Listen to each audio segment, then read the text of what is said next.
ونستعينه ونستغفره ونستهديه ونعوذ بالله من شرور أنفسنا ومن سيئات أعمالنا من يهده الله فلا مضل له ومن يضلل فلا هادي له أشهد أن لا إله إلا الله وحده لا شريك له وأشهد أن سيدنا محمدا عبده ورسوله لا نبي ba'dahu. Puji syukur mari sama-sama kita panjatkan kepada Allah Subhanahu wa taala di mana pada hari ini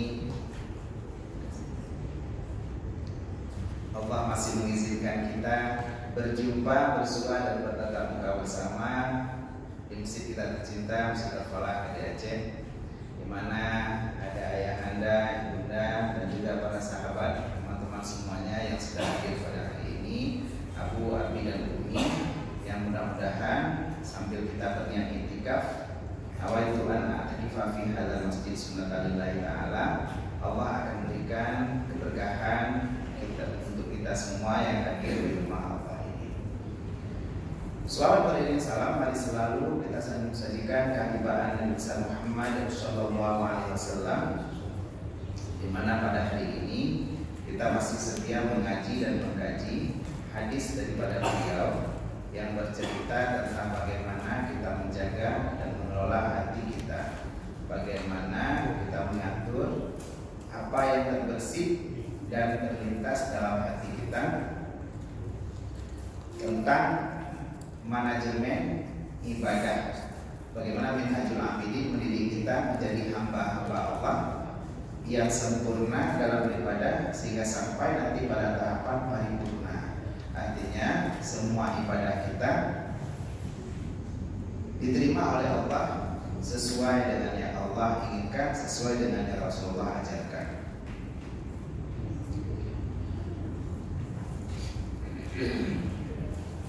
Pengajian minggu yang lalu kita sudah bercerita, maka berhadap di sini ukhuwah taubat berkehendak yang mustahil tidak dapat tiada kepada memutuskan dia supaya sampai kepada barang yang maksud daripadanya, maka mengambil ia demikian itu dengan memberikan taubat dan shadikah dalam hukumnya.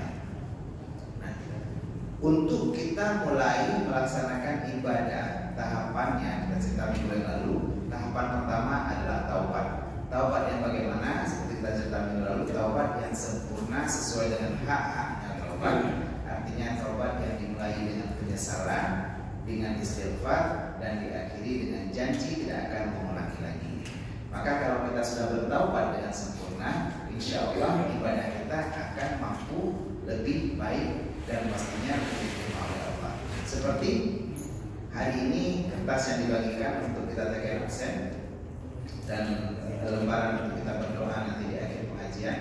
Kalau lembaran itu sudah kita hapus, kalau sebelumnya mungkin lembaran itu sudah tercoret dengan berbagai aktivitas kita sehari-hari, maka saat ini taubat itu berfungsi sebagai titik, artinya sebagai penghapus sehingga kita menjelma menjadi kertas yang putih lagi. Kertas yang putih lagi inilah tempat bagaimana kita dulu lahir. Kullu mauludin, kata Rasulullah, yuladu ala fitratil Islam. Setiap anak itu lahir di atas fitrah Islam. Wa innama abawahu yuhawidanihi wa yunasiranihi wa yumadisanihi. Jadi, dan sesungguhnya kedua orang tuanya lah yang membuat anak-anak itu menjadi Yahudi, Nasrani atau Majusi. Jadi, makanya kadang-kadang dengan lingkungan di sekitar kita yang merubah diri kita menjadi orang-orang yang tidak lagi sesuai dengan jalan apa yang digariskan oleh Allah. Maka kadang-kadang kita nggak tahu. Waktu saat dakwah dan dulu, aku nggak ngerti apa yang ada di pikiran kamu. Aku nggak ngerti apa jalan pikiran kamu. Jangan-jangan pikiran kamu nggak jalan. Ternyata kadang-kadang udah dari meja. Karena kadang-kadang kita nggak paham dengan apa yang kita lakukan, termasuk dalam berargumen, berbicara dengan teman-teman kita. Banyak kata-kata kita malah yang menyakiti hati orang-orang di samping kita. Makanya hari ini Imam Al-Ghazali berkata dalam kitab Minhajul Abidin, langkah pertama sebelum kita beribadah, ubahnya adalah taubat. Bagaimana kita kembali ke titik nol aja, Pak SPBU dimulai dari nol ya Pak, ya, dari nol lagi. Saat mau beribadah, saat kapan? Setiap hari. Kalau perlu sebelum sholat dulu kita mau sholat isya lagi, astagfirullahaladzim. Kita minta ampun dosa yang di belakang kita. Setelah sholat astagfirullahaladzim lagi. Usahakan istighfar. Karena kalau kita barengi hidup kita dengan istighfar, insya Allah hidup kita akan selalu penuh dengan kebaikan-kebaikan dan pastinya kosong daripada keburukan-keburukan. Mudah-mudahan di pengajian kita hari ini kita dapat inspirasi lagi. Kita mulai pengajian kita hari ini. Bismillahirrahmanirrahim. Qala al-musannifu rahimahullah ta'ala wa nafa'ana bi ulumihi fid dharain amin. Telah berkata pengharap dan semoga semua kita yang hadir pada malam ini Allah berikan manfaat dari ilmunya pengharap baik di dunia maupun di akhirat. Amin amin ya rabbal alamin. Maka tatkala hasillah baginya taubat yang salihah dan selesailah ia daripada ukubahnya, rindulah ia kepada mengerjakan ibadah supaya mengambil ia di dalamnya. Jadi kata Imam Ghazali, saat diri kita sudah hilang daripada kotoran, diri kita sudah bersih karena taubat, maka muncullah kerinduan ibadah. Kalau kertas kita, hati kita itu sudah bersih, maka keinginan untuk beribadah itu muncul. Karena hadir dalam hati kita, keinginan kita untuk berbuat dosa itu sudah hilang. Hari ini kita berada di tanggal 11 Muharram. Kemarin baru saja kita melaksanakan puasa Asyura, sebelumnya puasa Tasu'a. Hari ke-9, hari Minggu, hari Senin kita puasa Asyura. Hari ini 11, sebetulnya sunat puasa juga. Bagi yang sebagian sudah puasa, alhamdulillah. 12 besok kalau yang mau puasa, alhamdulillah juga. Yang lanjut di 13, 14, 15 itu dapat pahala puasa Ayyamul Bid. Artinya puasa hari putih. Jadi di tengah-tengah bulan itu kata Rasulullah dipesan kepada Abu Hurairah, janganlah kamu meninggalkan puasa 3 hari di tengah bulan. Jadi itu memang fadilahnya luar biasa besar sekali. Bahkan Rasulullah kepada Abu Hurairah, sahabat terdekatnya, paling banyak menghafal hadis itu Abu Hurairah. Jadi langsung beliau pesankan pribadi, jangan melupakan puasa 3 hari di tengah bulan. Bahkan bagi puasa di hari 13 bertepatan lagi dengan hari Kamis. Kalau kita puasa di Muharram ini, kata Rasulullah, afdalus siyami ba'da Ramadan fi syahrillah al-Muharram. Sebaik-baik puasa pada bulan pada setelah Muharram adalah pada bulan Allah, yaitu Muharram. Bagaimana Rasulullah menamai bulan Muharram ini langsung dengan bulan Allah. Kenapa? Ini bulan pertama, bulan saatnya kita menyucikan diri dari dosa. Kenapa? Lembaran baru, tahun baru, lembaran baru. Muharram pembuka pintu kita masuk ke tahun 1444. Lembaran baru pastinya harus dimulai dengan semangat baru. Kalau kita sudah bersih dari dosa, kata Imam Ghazali, kita akan rindu untuk berbuat ibadah. Salah satu indikatornya, Abi dan Umi Matuah Sosial Allah, kalau Anda malam ini tidur, pulang ini kita jangan banyak aktivitas lagi. Bu yang berdaya pukul baju, siap-siap terus. Yang ada minggu PR, yang persiapan untuk besok silakan persiapan terus. Habis itu tidur cepat. Nantinya insya Allah kita terbangun jam 3, jam 4. Oh sakit nih, oh karena alarm ataupun apapun, kita terbangun. Saat kita terbangun, kita lakukan sholat tahajud. Pokoknya sebelum azan subuh berkumandang masih boleh sholat tahajud. Bagi yang terbangun dan melakukan sholat tahajud, insya Allah itu tandanya Allah ingin meningkatkan derajat kita. Tapi bagi kita yang dengan jet pohon langit, ibang sempoh baru jaga, itu tandanya Allah sedang marah sama kita. Itu tandanya ada dosa kita yang belum Allah maafkan. Sigade ulang. Setiap malam bertanda matang menyodor jaga untuk tahajud, itu artinya ada dosa kita yang belum diampuni oleh Allah. Kita tidak terbangun untuk tahajud, kita tidak tergerak untuk tahajud, kita tidak terilhami untuk tahajud, artinya ada dosa kita yang belum diampunkan oleh Allah. Kenapa? Karena kata Imam Ghazali, apabila hasillah taubat yang syarikah, apabila taubat kita sudah sempurna, Allah sudah hapuskan dosa kita. Ibarat kita di penjara sudah diberikan remisi, amnesti, gerasi, rehabilitasi dan buku nantinya, lagi modosin, garasi yang benar-benar. Jadi saat diberikan ampunan oleh Allah, artinya kita sudah beralih menjadi kertas kosong lagi. At-taibu minadz dzambi kamal la dzamba.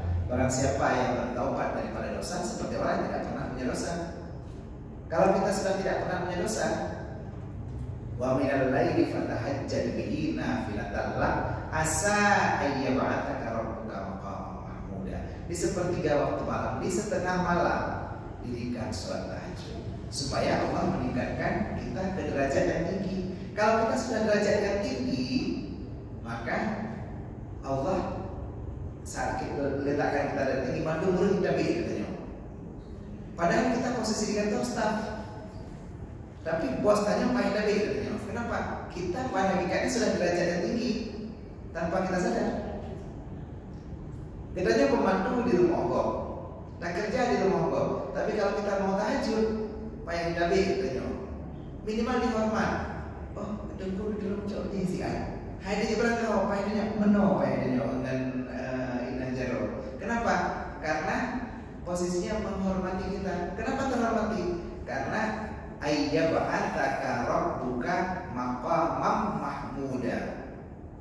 Allah letakkan kita di tempat terpuji. Kalau kita tidak bisa bangun tahajud, artinya Allah nggak mau taruh kita di situ. Artinya Allah kesel, Allah marah, Allah benci. Kenapa? Ada dosa kita yang belum diampuni oleh Allah. Dosa itu apa? Coba tanya sendiri. Mungkin kita yang lebih tahu kira-kira dosa kita apa. Mungkin dosa kita tergantung pada pasangan kita bagi yang sudah punya pasangan.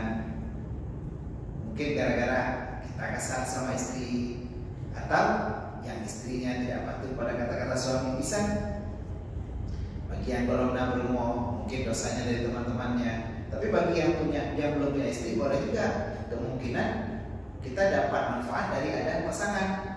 Karena kata Rasulullah, rahimallahu mra'an, Allah memberikan rahmat kepada seorang laki-laki yang bangunkan istrinya untuk sholat malam, atau istri yang bangunkan suaminya untuk sholat malam. Kalau dia tidak bangun, dia percikan air ke wajah pasangannya. Jadi punya pasangan kalau memang bawa ke surga, insya Allah lebih bagus. Yang belum pasangan cari terus. Kemarin ada iklan cari jodoh. Siapa mau mencari jodoh? Seorang wanita yang baru jadi pramugari, baru 6 bulan jadi pramugari. Ciri-ciri fisiknya tingginya 175 cm, putih, tinggi, langsing, badannya montok, seksi, dan memang itu baru 6 bulan jadi pramugari. Sebelumnya pramugara. Jadi ya mungkin udah akan beroperasi. Tapi silahkan cari pasangan yang kira-kira membawa kita ke surga. Kenapa? Karena kalau kita selalu terkontaminasi dengan dosa, kita tidak rindu untuk melakukan ibadah. Maaf, untuk ngejak bener, maaf. Tiba-tiba orang di rumah anak pun kebetulan ada kegiatan, mungkin ada kegiatan sampai isya ada kegiatan, tapi pada jak masjid untuk nasimak pun itu ada yang salah dengan diri Anda. Artinya Allah sudah tidak rindu kepada Anda. Kenapa? Karena sebetulnya yang dimulai kita hidup dunia ini pertama disuruh Allah adalah ilmu, menuntut ilmu dulu. Bahkan ibaratnya menyonyo ibaratkan kita sebagai sebuah dayah mini tempat ibadah. Siapa duluan bangun dayahnya daripada masjidnya, atau siapa duluan bangun tempat bednya daripada masjid, tetap duluan dibangun majelis ilmunya. Kenapa? As-sajid qabla masjid. Orang yang sujud dulu harus ada, baru dibangun masjidnya. Untuk apa masjid besar kali, cantik kali, putih, cantik, berseri seperti ini. Dulunya warna kuning, sekarang sudah putih, berseri, harum wangi, seperti pantunnya Jarji di Pulau Filipin. Tapi untuk apa putih berseri ini? Hari ini aku nak makan kari. Tidak perlu. Kalau seandainya tidak ada yang sholat, kepung masjid raya, yang ada orang sembahyang. Orang sembahyang itu dari mana? Dari berembut. Bahkan berembut denjak sembahyang. Karena ada tengku yang ajarkan fadilah sholat, tata cara sholat, bagaimana kita beribadah, siapa Tuhan kita, kenapa kita harus menyembah Allah, kenapa kita harus melakukan amal soleh, kenapa kita harus beriman. Untuk masalah masuk surga dalam Al-Quran itu cuma 2, iman dan amal soleh. Tetap amanu wa amilus sholihati, amanu wa amilus sholihati, tetap semua ayat dari manapun, dari akhir wal asri innal insana lafi khusri illal ladzina amanu wa amilus sholihati. Wattini tetap amanu ma'amilus salihati. Jadi berbuka antara wattini dengan wal asri. Dari pertama alif lam mim juga gitu. Tetap kita alif lam mim dzalikal kitabul la raiba fihi hudal lil muttaqin alladzina yu'minuna bil ghaibi. Yu'minun wa yuqimuna shalah. Setelah dia beriman dia dirikan salat. Artinya amal ibadah kita, salat kita, puasa kita, zakat kita tidak akan berlaku tanpa ada yang namanya iman. Makanya iman itu yang bernoleh di putra so yang tak sembah, apa yang perlu kita sembah, siapakah itu zat Allah.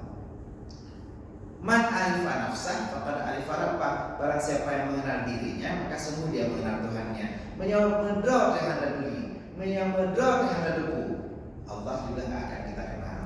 Disinilah kita mengenal diri kita sebagai hamba abdul dhaifun dalilun, sebagai hamba yang lemah, yang hina. Kita kenal diri kita tahu Allah itu maha kuasa. Ba'daja pintu kadang kita meyakini berupa pintu. Artinya mata kaki kita tidak bisa melihat karena nggak pakai kacamata. Kita tahu kita lemah. Ba'daja pada waktu mesir lagi walaupun ada merubah pakai punggung. Tapi kita tahu saat itu ternyata saya manusia juga bisa tergelincir. Saat kita melakukan kesalahan, kita tahu bahwa kita itu hamba yang lemah. Saat itu kita kenal kita punya Tuhan yang maha sempurna. Nah, saat kita kenal Allah dengan iman kita saat kita kenal Tuhan kita, maka saat itulah kita bisa menyembah Allah dengan sempurna sampai kita tiba di level paripurna. Iman yang paripurna artinya iman yang menjadi barometer kita untuk masuk surga. Tanpa iman sebanyak apapun amal soleh anda semua tidak akan diterima. Nah, orang kaya dulu suami, misalnya ada orang Cina yang makan dulu cukup kaya hijau, lagi jilbab umi warna hijau, kaya hijau ada banyak sekali kayanya. Tapi begitu dia punya kaya itu dia tidak kering, dia sedekah semua hartanya. Orang Cinanya dia sedekah mandu harta. Orang Cina yang non muslim maksudnya, dia sedekah semua hartanya. Apakah dia akan masuk surga? Tidak. Bisa jadi orang sedekah 2.000, 5.000 masuk surga, yang sedekah 1 triliun nggak masuk surga. Kenapa? Karena dia sedekah tanpa iman. Orang yang sembahyang cula calo di masjid, orang lain sembahyang berlego, pokoknya sembahyang juga sembahyang itu sampai kemang kaki. Siapa yang masuk surga? Bisa jadi dia nggak masuk surga. Makanya setan sendiri lebih takut kepada orang alim yang tidur daripada orang bodoh yang beribadah. Lalu sampai mungkin kebetulan bahasa masjid dan aku lihat punya bagi perisai dengar bagi dulu, dengar bagi dulu. Orang bodoh dari orang jahil tidak punya ilmu, sholat terus, sholat awabin, sholat sunat ba'diyah maghrib, dia sholat terus sampai waktu isya. Tapi syaitan lebih takut kepada orang alim yang tidur. Takut dia terbangun, dia ingatkan, hai dulu, pakai drone rumu penuh halatu maknina. Begitu lu rumu, udah aja. Sholatnya tak sah. Menyodongnya ingat, aku pakai drone mata sujud lagi mata mengandung. Pakai drone mata sujud karena pakai duli, baca kau, mata di punggung orang ikut. Kalau orang ini sadar yang tadi sedang tidur, dia bisa ingatkan orang bodoh ini. Sehingga orang bodoh ini bisa sholat. Makanya syaitan lebih takut kepada orang yang pintar. Karena orang pintar tidak hanya minum tolak tapi bisa juga untuk membuat takut syaitan-syaitan yang rajin ini. Jadi bagaimana kita yang penting ilmu. Jadi takut ta'allum al-kabair. Meninggalkan menuntut ilmu itu dosa besar. Menyahumi ayah manandung nawate hanite jabut yang kali syariat. Kenapa? Tujuan kita pertama tetap mengaji dan mengaji takut walaupun kali debu. Maaf, ulangnya yang Ustaz Gunawan sampaikan di depan itu mungkin mandumkan debu, tapi tetap wajib benar. Kenapa? Kebanyakan dari kita tidak sadar tanpa diingatkan oleh orang lain. Ada kita yang sudah lupa, ada yang kita butuh untuk stimulan, untuk diingatkan oleh orang lain lagi. Kenapa? Karena biasanya punya kita itu tidak fungsi tanpa diingatkan orang lain. Makanya tadi wal asri innal insana lafi khusri. Demi masa sesungguhnya semua kita ini dalam kerugian. Illal ladzina amanu wa amilus sholihati wa tawassaw bil haqqi, dan orang yang sama-sama mewasiatkan, saling mengingatkan, saling berpesan dalam kebaikan. Wa tawassaw bis sabri, dan memberikan wasiat pada kesabaran. Artinya untuk kita saling bersabar, bagaimana menjalankan ibadah dengan mungkin dengan serba kekurangan sekarang. Mungkin jino rajak keno ada naya Honda anak motor. Sabar. Kalau kita bersabar, insya Allah Allah akan berikan kemudahan-kemudahan kepada kita. Naik Honda sebenarnya enak juga. Enaknya naik Honda, kalau hujan dia pasti nggak kepanasan. Kalau panas pasti nggak kehujanan kalau naik Honda. Jadi enak. Jadi ham dan hujan, wadah dengan dari pulau dan ham dan pulau dengan hujan. Makanya kan syukuri aja kalau memang lagi dengan Honda, syukuri Hondanya. Pulau nadanya memang syukuri aja terus. Jadi kalau kita beribadah kepada Allah, Allah akan memberikan tambahan-tambahan. Dengan mendekat kepada Allah, Allah akan berikan tambahan. Jadi misalnya mau mendekat kepada Allah, kita mau mendaftar sebagai tamu Allah, mendaftar untuk pergi haji, mendaftar untuk pergi umrah. Kita bertamu sebagai duyufur rahman. Kita bertamu kepada Allah, insya Allah Allah akan menjamu kita kebihidangan. Uronya dan menjamin kenal Pak Masjid Al-Falah ke Aceh. Dan kue mumsi serta Tengku Muhammad bila tak disediakan kue-kue urun-urun. Kenapa? Dijamu kepada jamu. Pada jamnya dijamu, artinya diberikan hidangan-hidangan. Gitu juga kita saat pergi ke Baitullah, kita mengunjungi makam Rasulullah. Raja adik rindu berjumpa dengan Rasulullah. Rasulullah siapa? Ini orang yang mengajarkan kita hari ini Rasulullah. Semua ilmu-ilmu para ulama bersumber dari Rasulullah. Karena al-ulama warathatul anbiya. Ilmu daripada ulama inilah yang diajarkan kepada kita. Kita berjumpa dengan Rasulullah, kita berselawat kepada Rasulullah, kita sampaikan salam rindu kita kepada Rasulullah. Bahkan kata Rasulullah, apabila umatku datang kepadaku saat aku sudah meninggal, kata Rasulullah, lalu dia berselawat kepadaku, memberikan salam kepadaku, assalamu alaika ya Rasulullah, keselamatan akhirul wahai Rasulullah. Maka saat itu Allah kembalikan ruhku dan Allah izinkan aku menjawab salamnya. Dijawab salamnya, wa alaikassalam ya dan Syamsul Fajri, misalnya sampaikan. Beliau akan jawab salam kita, dan keselamatan akhirul juga dan Syamsul Fajri misalnya. Kalau Rasulullah sudah bilang kita selamat, ada orang lain yang bilang kita nggak selamat. Insya Allah, mudah-mudahan raja gede kamu doa, kita lewat ke kubur Rasulullah, dapat jarod, dapat saling ke Rasulullah. Dan doa nanti mau meninggal diri, supaya baju raja pada masyar, karena pada masyar dibentangkan di tempat Rasulullah, dibangkitkan. Kita sudah belajar di kitab dulu dan Kaiful Akhbar. Terus malaikat Jibril, Mikail sama Israfil datang menjemput Rasulullah di kuburannya. Di mana kuburan Rasulullah? Kata malaikat itu, coba lihat yang mana nur di antara alamku, di mana cahaya yang terang benderang muncul dari bumi. Cuma satu di kuburan Rasulullah. Di mana kuburan Rasulullah? Di kota Al-Madinah Al-Munawwarah, kota yang munawwarah, yang bercahaya. Di situ ipapa lagi lebih di Pak Sente dua buah badri, lebih menjulang tinggi lagi. Disitulah dibuka kuburnya, kubur Rasulullah. Disitulah pada masyarakat Rasulullah tidak jauh-jauh perginya. Bagi kita yang kuburannya dipakai, mungkin di Makla juga masih dekat, mungkin kita akan dekat perjalanannya. Misalnya di Aceh agak jauh, mungkin perdugaan doa gede, baru gede, agak jauh perjalanannya. Tapi kalau kita di sana, mudah-mudahan kita rindu bisa meninggal di sana. Kalau kita bisa pergi ke Baitullah, bertawaf di Masjidil Haram, kita sambil berdoa di situ, di tempat yang dibangun oleh pertama Nabi Adam. Pertama malaikat dulu bangun sebagai miniatur daripada Baitul Ma'mur, pas diaduk Ka'bah Baitullah. Lalu dibuat oleh Nabi Adam, hancur banjir Nabi Nuh, dipugar kembali oleh Nabi Ibrahim bersama anaknya Ismail. Jadi wa idh yarfa'u Ibrahimul qawa'ida minal baiti wa Ismail. Dan ingatlah ketika Nabi Ibrahim membangun fondasi daripada rumah Allah itu hijir, batu-batu. Jadi batu namanya hajar.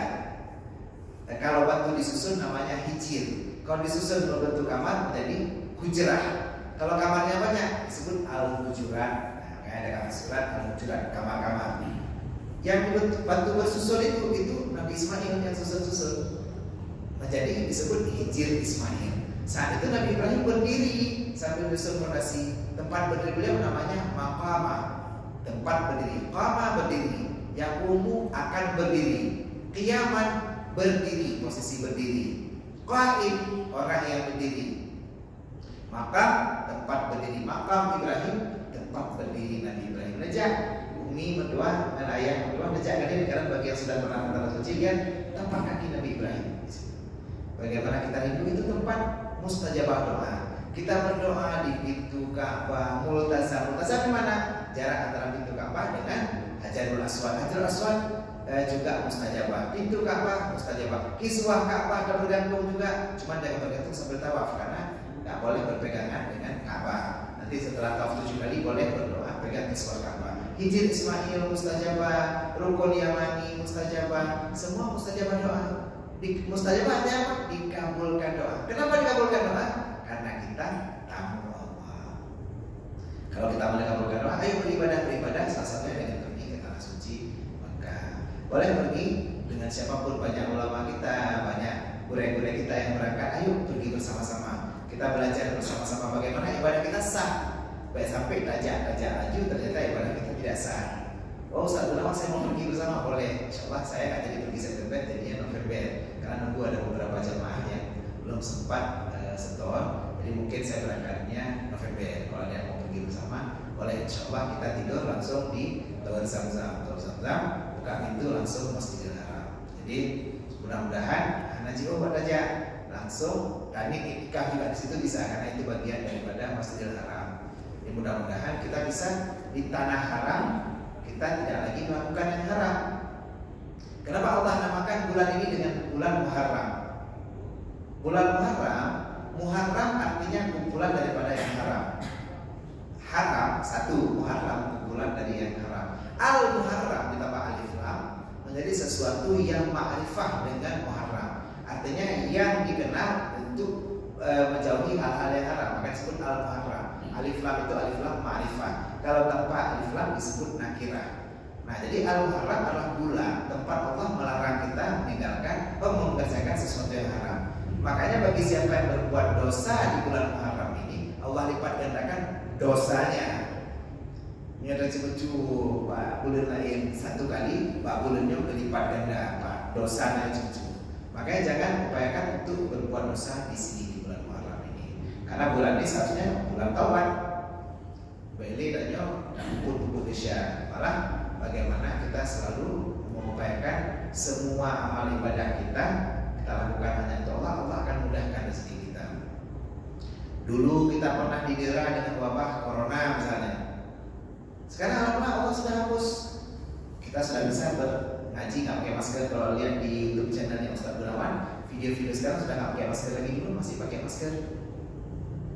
Jadi kenapa Allah sudah hilangkan wabah ini dari kita? Allah bisa angkatkan kapan Allah mau, Allah bisa buat kita sengsara, kapan Allah mau, Allah bisa buat kita bahagia. Tu'izzu man tasya' wa tudhillu man tasya'. Allah bisa muliakan seseorang dan bisa hinakan seseorang. Uronyo, saat ada ilmu diri kita, mungkin hari ini saya bisa berdiri, mohon maaf, lebih tinggi daripada Bapak Ibu semuanya. Menyambutnya diberikan ilmu oleh Allah, kita bisa buat murid-murid kita dan memang ini bagian daripada ta'lim ilmu. Sematik yang bergandanya. Bagaimana murid-murid Habib Rizik mau demo saat Habib Riziknya ditahan?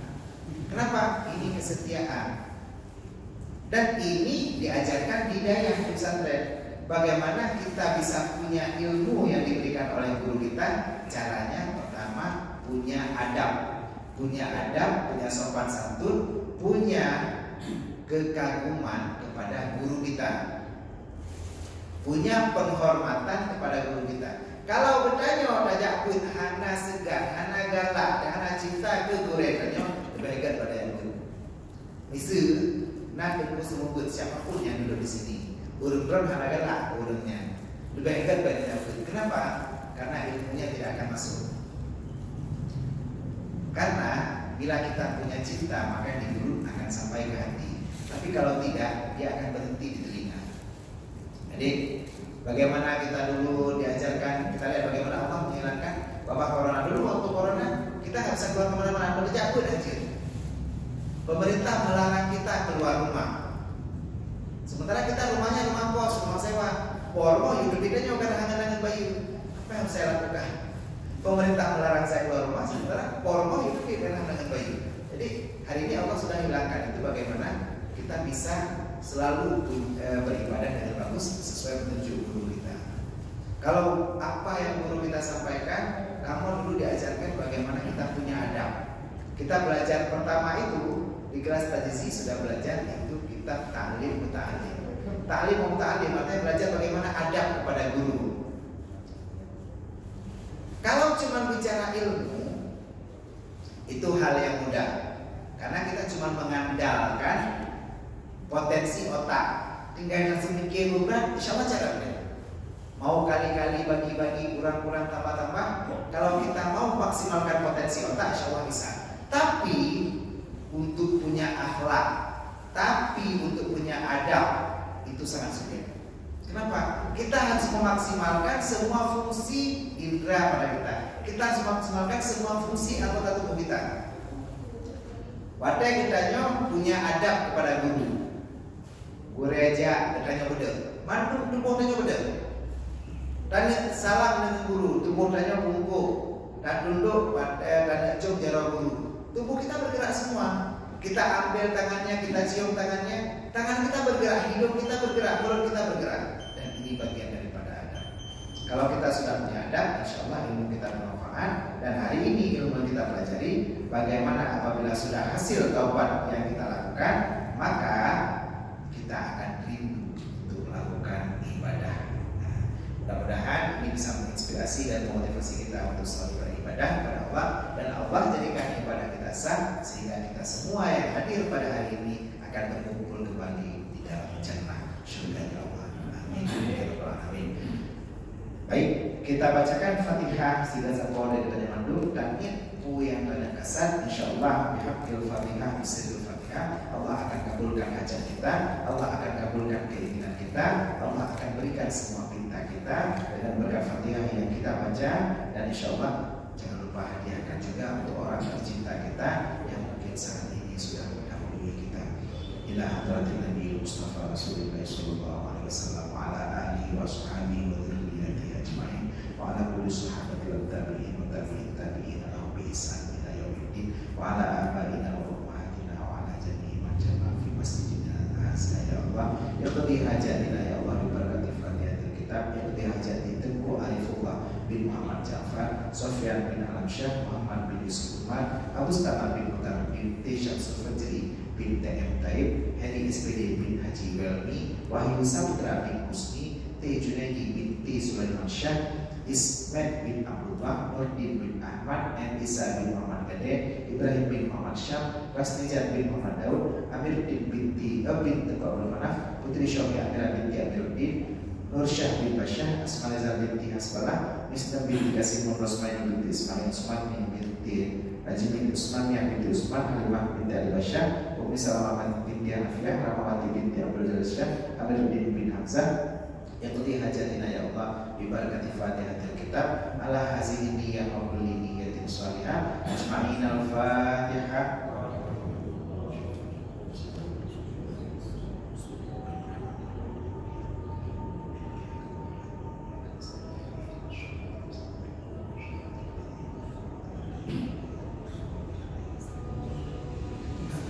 Terima kasih atas segala perhatian, mohon maaf atas segala kekurangan. Assalamualaikum warahmatullahi wabarakatuh.